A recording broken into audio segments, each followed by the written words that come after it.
to watch or observe is able to do that. So those are both going now. Last thing I need to do is just read through our hearing script. This basically will just cover the procedure for the hearing. And then we'll jump right into the presentation from the applicant. So this is the September 14th, 2022 session of the Zoning Hearing Examiner docket. My name is David Sturkey. I'm the Zoning Hearing Examiner for the City of Cincinnati, and I'll preside over this hearing. The case before us today is case number ZH20220137. The purpose of this hearing is to allow applicants and any opposing parties to testify and to offer and refute evidence and testimony. This hearing will follow the rules found in the zoning code and the supplemental rules of the Zoning Hearing Examiner. All testimony and evidence that an applicant or any opposing party wishes to offer must be presented at this hearing. The hearing will proceed as follows. The applicant's attorney, or the applicant's agent will first present the applicant's case. If there were anyone here from the public, which it looks like we do have someone from the public here, they'll have an opportunity to present after the applicant has presented its case. And I will give Trey Sheldon, our zoning plans examiner, an opportunity to provide any testimony in addition to his staff report if he would like. In the event any party testifies or offers argument in opposition to this application, the applicant will have an opportunity to rebut that testimony and or argument offered in opposition. And then finally, the applicant will have an opportunity to make any closing statements. So for our purposes here today, I'll give Mr. Probst and Ms. Woods an opportunity to tell me about the project, why they think it's appropriate, any background they think would be helpful for me to know in making my decision, and then ultimately why I should grant the relief. I will then go to Ms. Behrens and allow her to provide any additional testimony or comment. I'll give Trey Sheldon an opportunity to weigh in. I'll come back to our applicant and owner, allow them to respond to any of the comments from Ms. Behrens or Mr. Sheldon, and then make any closing remarks, and then I'll close the hearing. Decisions may be expected within 2 weeks. I may limit or exclude any testimony that I deem irrelevant or outside the scope of the application being considered. I may interrupt any speaker to ask questions or to make any comments. I may also refuse to consider hearsay testimony. That's generally evidence you want to introduce that consists of statements made by someone who's not present at this hearing. In the event of any technical difficulties with the Zoom technology, I'll do my best to troubleshoot those on the fly, but to the extent there's some defect in the tech that prevents us from meaningfully going forward with the hearing, I may continue or postpone the hearing at my discretion. And to that end, is anyone else having an issue hearing me? No. Okay. Ms. Woods, is there a volume control on the phone that maybe is low? I got it, but I got it up as loud as I can, but I don't. Sure. I don't want to mess it up. I don't want to mess with nothing, but I got it up as loud as it's usually louder than this. So I don't know. Yeah. Okay. Well, I noticed you're putting it up to your ear. That's fine with me. If you're okay with proceeding as is, I just want to make sure that that's going to be something that's functional for you to participate. Well, I can hear it. I won't be able to see you, but I can hear it. I mean, I put it up to my ear. I can hear. So that's fine. Everything's good. I can hear it. So. Okay. All right. That'll work. So the last thing I need to do is just swear in all of our witnesses. So if you intend on providing any testimony here today, making any comments, asking any questions, doing anything other than just strictly observing, then you need to be sworn in. So if you believe that is you, I'd ask that you take yourself off mute. Need everyone to raise their right hand, and I need everyone to answer out loud. Do you solemnly swear the testimony you shall give will be the truth, the whole truth, and nothing but the truth? I do. I do. I do. Okay. So who's going to be taking the lead here on presenting this application? Will it be Ms. Woods or Mr. Probst? I can take the lead. Okay. Floor is yours. Yeah. Fantastic. Well, first of all, thank you for your time today, and thank you for having this hearing for us. This is a project that we've been working on for quite some time now here with our organization, Keep Cincinnati Beautiful. We are a leverage partner with the city of Cincinnati.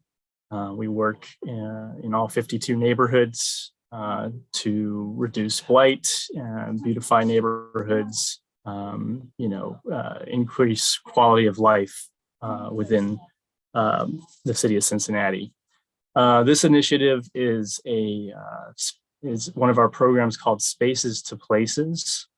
It is an initiative where we focus on low-income disadvantaged neighborhoods, and where we work with community members, community groups to identify vacant spaces within their neighborhoods and then transform them into usable community assets, community public green spaces. We've had a number of projects, successful projects throughout the city. And we decided to work with South Cumminsville in partnership with Working in Neighborhoods. We actually have an application process that neighborhoods or groups apply to us for spaces to places, where we will then basically perform some community engagement with the neighborhood to determine what is desired within that vacant space. And then we try to bring those projects to fruition within a number of ways. So we work with thousands of volunteers. We apply for grants to secure funding for these projects, and then we implement them. So a little bit, I will pass the floor over to Pamela or Rigel to kind of go over a little bit more in depth this specific property or this because you know it's Pamela's property, and it's been a property that she's been wanting to transform for a long time. Okay. Okay. Thank you. Roger, you want to go ahead and then I'll go after you? Sure. So I'm Rachel Behrens at Working in Neighborhoods. We do a lot of community building work, particularly in the neighborhoods along Beekman Street, South Cumminsville, Millvale, North and South Fairmount in particular, with our community building work. Pamela Woods, as part of the Beekman Street corridor, worked with other neighborhoods, other residents throughout those neighborhoods with the land bank to develop a pilot program in these neighborhoods called the Dalawat Program. And the idea was that for low-income homeowners in neighborhoods like these specifically, where there's a lot of vacant property, a lot of blight, that making it as easy as possible to transfer the ownership of those properties to responsible residents who wanted to maintain it because they live next door or across the street from it. And a lot of folks who participate in that program, they've added yard, basically the lot next door. I think Pamela's is a pretty specific and particular project, and that her vision for this property was to create a community space on Herron Avenue, which is on the hillside west of Beekman Street, that she could share with neighbors, that she could develop a project that addressed some of the food desert issues in this community with no grocery store, to bring urban agriculture, healthy eating to kids and families in her community. And I will say this particular property is a pretty visible corner space that adjoins to the Mill Creek. So Wynn was also interested in working with Miss Woods on this because there are elements of this property that were appropriate for stormwater mitigation, clean water work that we're doing in these communities as well. So we were very supportive of Miss Pamela's effort to create a space that would bring neighbors together, reduce the amount of blight in the community, bring a vacant blighted property into productive use, address food goals for the community, and also some sustainability and green components to the design. So that was our interest. Miss Pamela, I don't know if you want to talk a little bit about why and what. The only other thing I would say is this particular property had a whole lot of intervention by the city of Cincinnati to address dumping overgrown weeds. There are a tremendous number of citations on that property and costs associated before Miss Woods and her husband Lynn acquired ownership. And since they've acquired ownership, that property has been well maintained. Okay. Ms. Pamela? Yeah, yes, I'm Pamela Woods. I am the owner of the 3900 Herron Avenue. And I did acquire that property for $1, which working in the neighborhood helped me out, keep Cincinnati beautiful, as well as the land bank. They allowed some of the property owners out in South Cumminsville, the Beekman corridor, to responsible homeowners to, grant them the dollar lots, which I was part of that. So I did get one of the lots, and I had been looking at that lot because it's like 2 doors from me, and it's like she said, it's been blighted, dumped on. Um, we cleaned it up. They had so much people just coming from inside and out, just dumping in that area. So I wanted the area to, to clean it up, to give back, to also teach children, how to grow their own vegetables and fruits, and just turn our community, from blight to light. I go through so many different communities, and they just look so beautiful. And when I come home, I see all this blight and trash and just people dumping. I got part of the dumping committee, the part of the council, trying to stop all this dumping and, just blight in our neighborhoods. So I just want to give back. And what I did was I wanted that lot to give back, to make it, to beautify it, and also, just teach the community that we can live in a better community, better spot than other communities. We can live better, eat better, and breathe better if we just take control of the situation. And that's what I wanted to do, take control. If you want something done, you have to do it yourself. You have to try it. And if all of us did it, it would be a wonderful place. So I'm just starting, just giving back. And I just wanted to, I could have took that property and, did a lot of things with it, but I just wanted to do something that will, brighten up our community and show everybody that we can work. If we work together, we can succeed in trying to help one another. Because with the economy going on, you can grow your own vegetables. When I was in school, we had home economics. They didn't show us that we can go out in the back and grow our tomatoes and stuff like that. So that's what I wanted. I want not just kids, it's going to be a children's garden and such, because it's grown people that don't even know, how to grow plants and they just don't know. So if you just start somewhere, and maybe, the people in the community can follow. So that's what I want to do. I just want to give back and just teach people that, your vegetables, you don't have to go to Kroger's and get your vegetables. You can plant them right there in your neighborhood. And that's what I want to do. So if you can allow me to do that, maybe somebody can come behind me and, we can just all work together and have a gathering place as well. So we can get to, help each other and, just have fun with one another and just be happy. And that's what I wanted. That's all I wanted. So like I said, I could have did anything, but that's what I wanted to do.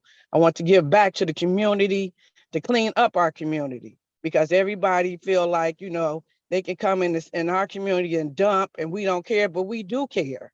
And I just want to show people that we do care. Show the outsiders and the insiders that you have people that care. We care about each other, and we don't want you coming in our neighborhood dumping. We want it to look good like other communities. So that's why I wanted to do this.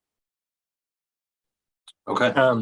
I guess I also wanted to note that this is also a part of a climate safe neighborhood that the city is involved in, along with Groundworks Ohio River Valley.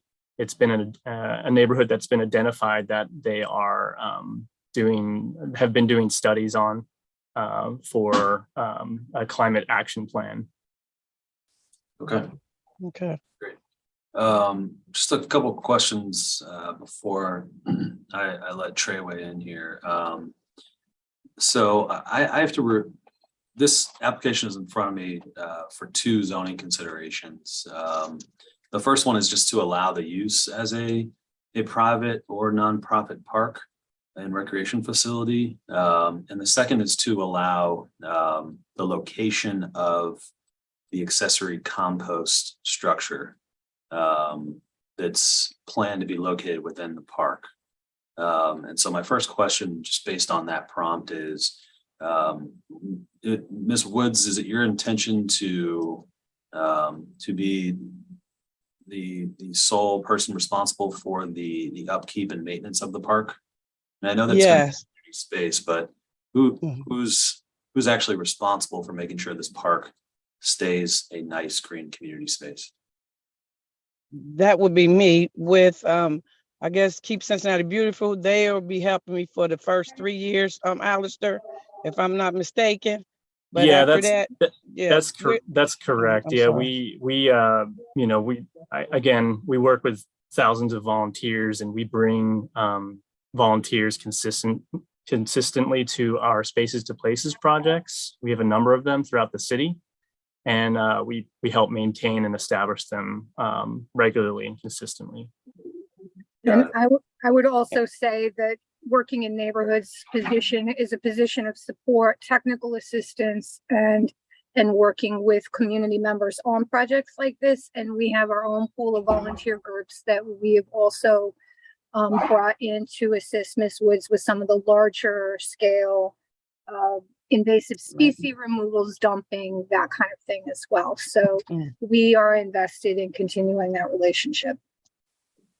Got it. Okay. And in regards to the composting site,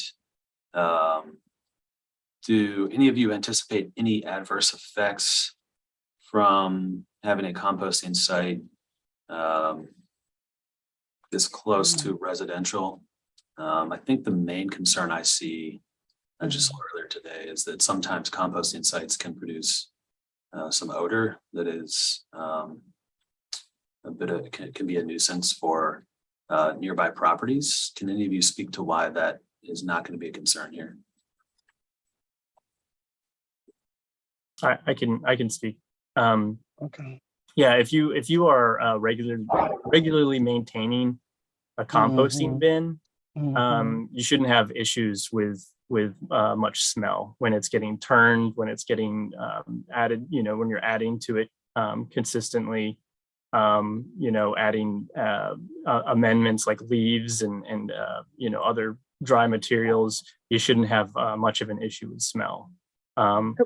In addition, the lot is quite far from any residential house, home, and it's also lower, lower than a lot of the home or the street where homes are.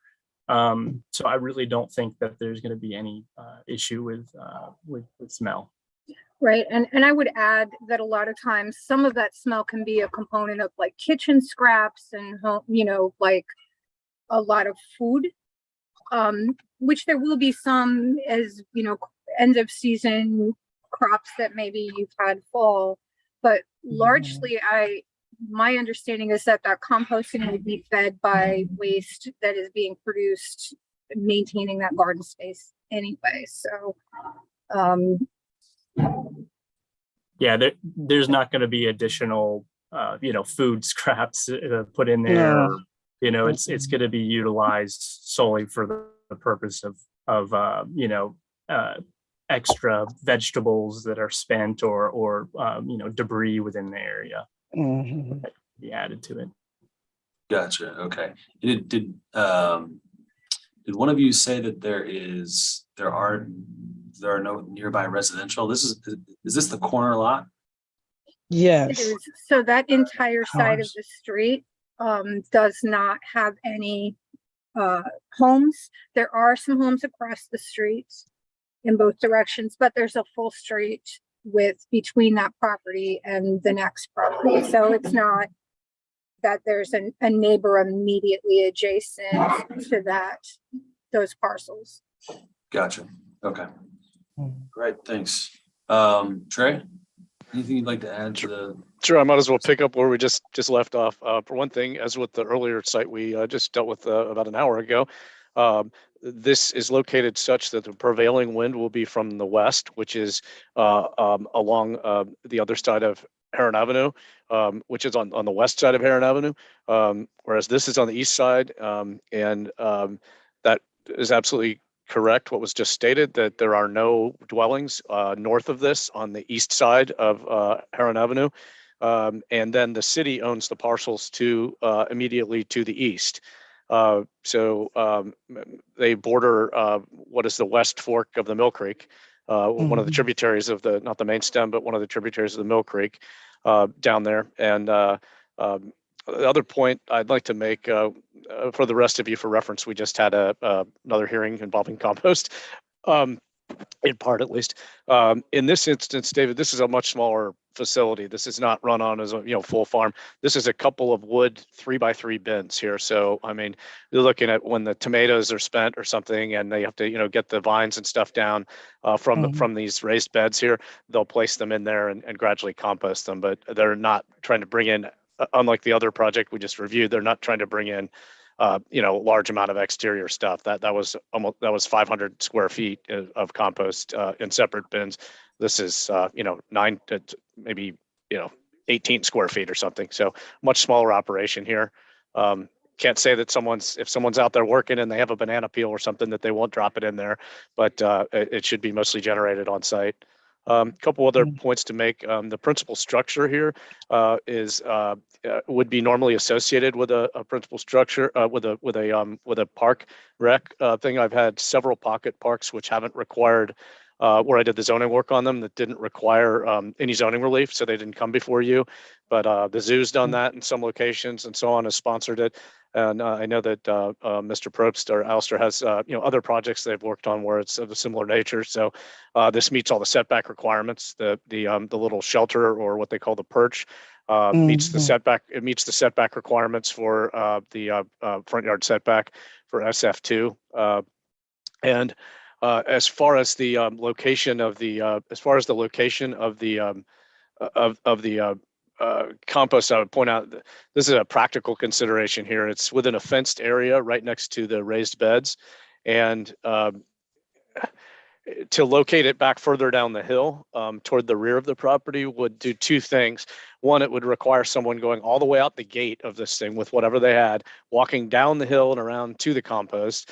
And then it wouldn't be gated. So if somebody was, a kid was being a little naughty or something, they could really, mess around with it.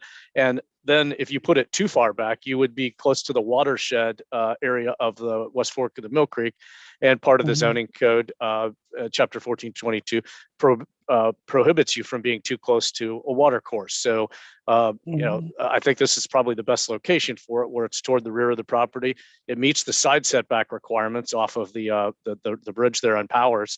It meets that side setback requirement. And so, this was the best location to not be immediately in the front, meet the side setbacks, and yet not be so far back that you're at a completely impractical location down a hill outside the gate. And frankly, at that point, you can be concerned about runoff from it. If there was a real serious downpour, it would just go straight into the creek. So I think it's the projects that I've reviewed, this makes a lot of sense, and it's very minimal. As I said, just a couple of 3x3 bins.